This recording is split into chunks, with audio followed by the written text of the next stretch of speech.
Мислам дека сите се согласуваат во светот дека овие midterm elections, значи избори на средина мандатот на американскиот претседател, овој пат имаат навистина исклучителна важност, но предлагам да ја одложиме временската прогноза за крајот на овој разговор, а сега додиме со прилогот на колешката која што ги дава фактичките информации околу изборите во Америка, за да можеме потоа со колегата Андоновиќ да поминеме на една анализа.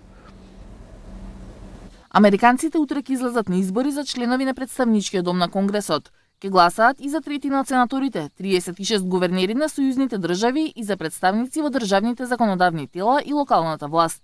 2 години по претседателските, овие избори се познати како избори на половина мандат и се сметаат за референдум на политиката на претседателот, иако не влијаат директно врз неговата позиција.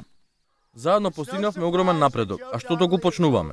Но демократите сакаат да ја стават земјата во рикверц и да ја дадат власт на корумпираната и себишна владеачка класа што се грижи само за себе. Добро ги познава. Америка е на крстапот. На гласачкото ливчеше здравството на милиони луѓе, праведни плати за работничките семејства, а можеби неважното, карактерот на нашата земја. Гардијан анализира дека во услови на се поголеми партиски поделби на американското општество, овие избори може да бидат пресртна точка за поправка на штетите што ги предизвика Трамп со својата политика и неговиот обид да биде претседател на дел од САД, а не на целата земја. Разликата меѓу двајцата кандидати е тоа што на нашата страна ја представува вистинската природа на американците, кога станува збор за имиграцијата и слично. Не личи на нас да исклучуваме луѓе од земјава. Аналитичарите проценуваат дека републиканците ќе го изгубат мнозинството во Конгресот, кое ќе го презема демократите и ќе може да влијаат врз политиката на Трамп, блокирајќи некои од неговите проекти или усвојувајќи своји закони. Затоа се очекува висок одзив на гласачите, што е невообичаено за едни избори на половина мандат, на кои по правило излегуваат околу 1/3 од регистрираните избирачи. На гласањето за Сенатот, каде што распоредот на силите е 51 републиканец наспроти 47 демократи и 2 независни, се очекува да нема промени. Ќе се гласи и за гувернери на 36 сојузни држави, од кои досега 26 беа републиканци, 9 демократи и 1 независен. Прогнозите се дека републиканците ќе задржат 13 позиции и ќе ја преземат Аљаска. Демократите пак ќе задржат 7 и ќе преземат 3, Илиноис, Мичиген и Ново Мексико.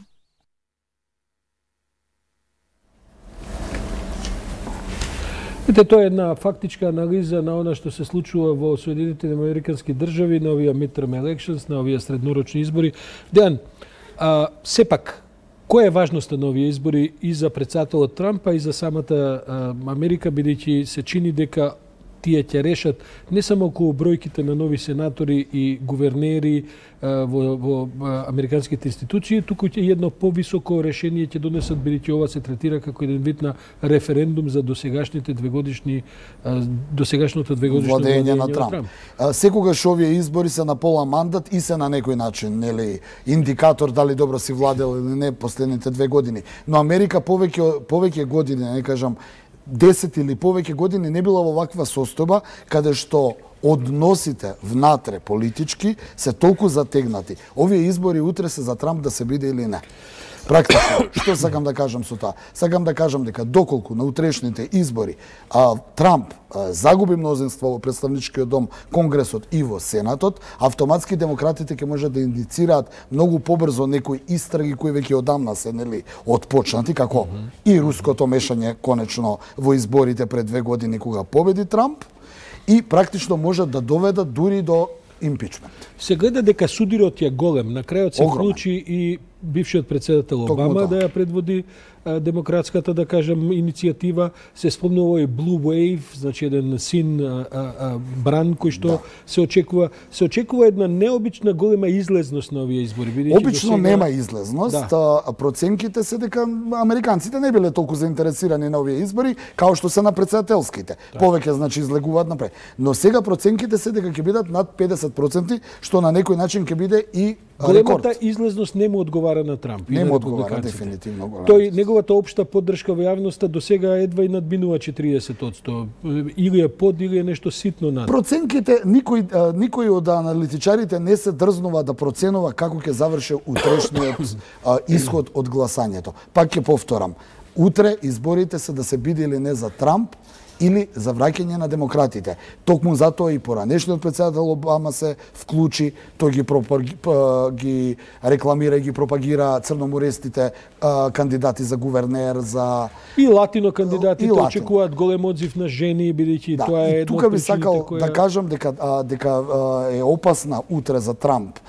Исходот изборите е и онаа максима која имаат американците, секој американски председател мора да има барем една своја војна, ми се чини дека и анализите велат дека војната на Трамп очигледно е онаа со мигрантите, бидејќи распореди нели огромни војни сили на границата, значи на 5000 мигранти кои се очекуваат од Латинска Америка. Меѓу 3 и 5 дури, нема ни 5000. Тој распореди 5200 војници, што е само доказ дека тоа се пумпа во јавноста, да има криза, да има тензија, за да може нели актуелната владеачка гарнитура со Трамп да сепак извлече некој максимум на утрешните избори. Добро, ќе имаме што да анализираме наредниве денови. Утре тоа е голем настан за американците, но гледам дека и светската јавност е насочена околу тој решавачки midterm elections, резултатите. Решавачки дуел ми се чини меѓу републиканците и демократите. Дали демократите можат да се вратат или Трамп ќе се уцврсти позицијата? Предлагам да овој информативен блок го завршиме со временската прогноза на нашиот Славчо Поповски, а потоа, почитувани гледачи, ќе имате шанса да гледате што сготвила Маја за јадење, бидејќи следува кујна на 1 ТВ.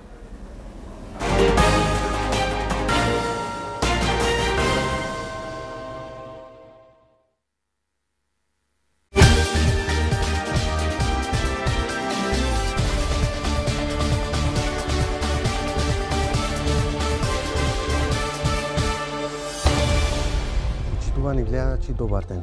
Вие сте со временската прогноза на 1 ТВ заедно со мене Славчо Поповски. И понатаму, во најголем дел од европскиот континент, под влијание на висок воздушен притисок и на стабилна и сува воздушна маса, понатаму ќе има стабилно суво и надпросечно топло време за овој дел од годината. Во Берлин, во текот на денешниот ден, очекуваме максимални дневни температури до 17 степени, потоа во Париз до 18, Лондон до 16 степени, во Брисел до 15 и во Амстердам до 12 степени. Во Љубљана очекуваме максимални дневни температури до 15 степени, облачно со повремени слаби врнежи од дожд. Во Загреб до 17, Белград до 20 степени, во Сараево до 19 и во Софија до 17 степени. Во Македонија до крајот на денов ќе се задржи умерено облачно време, а околу ќе има и позначителна облачност, но врнежи не се очекуваат. Во вечерните часови во текот на ноќта ќе има намалување на облачноста, а ќе дуе и слаб до умерен ветер претежно од југоисточен правец. Максималните дневни температури ќе се искачат до 19 степени во Скопје, во Битола до 16 степени, исто така и во Прилеп, во Тетово до 17 степени и во Гостивар до 16 степени.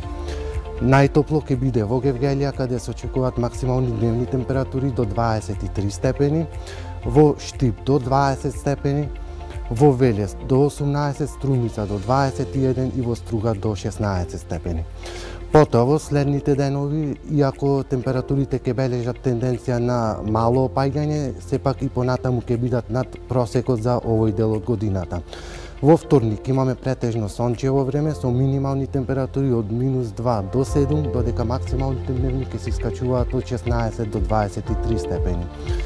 Во среда, кон крајот на денот, како и во четврток, ќе има услови за слаби локални врнежи од дожд. Минималните температури во среда ќе се спуштаат во интервалот од 0 до 8, а максималните ќе се искачуваат од 15 до 21 степен.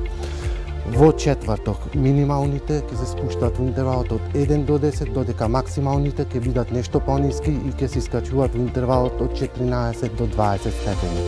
За сега толку околу временската прогноза, останете со програмата на 1 ТВ, имајте пријатен ден.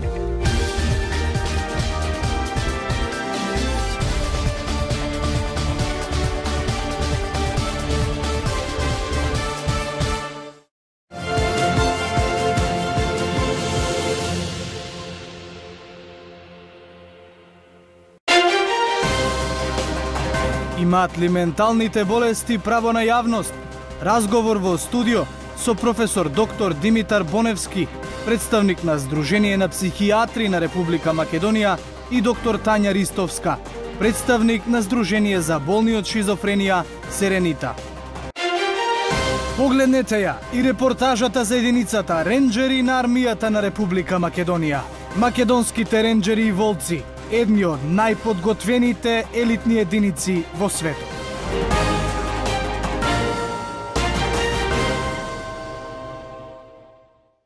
Денеска во ексклузив ке гледате. Законот во Македонија треба да се почитува. Дали поранешниот кошаркар Пеца Наумовски ќе заврши во затвор? Игор Кралевски обседнат со жени од естрадата. Не престанува да ги прогонува. Лила Филиповска, Мелита Ракичевич, Софија Каракаева и многу други. Гостинка во студио Сара Мейс. 18:30 на 1 ТВ.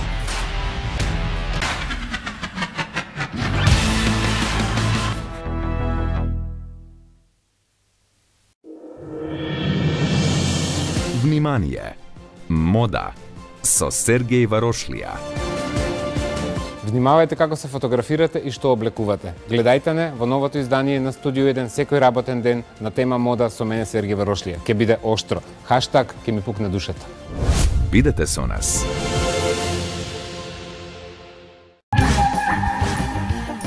Од понеделник до петок, 17 часот и 45 минути.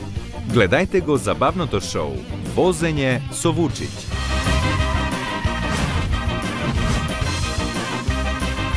Репризно издание наредниот ден во 11 часот. Не пропуштајте Возење со Вучиќ.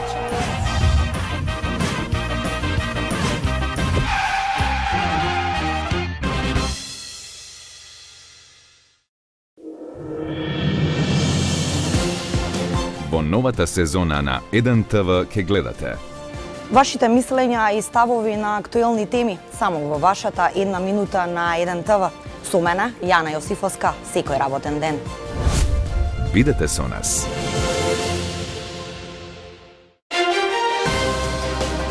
Утре во Студио 1 ке гледате. Утре отворено студио за можниот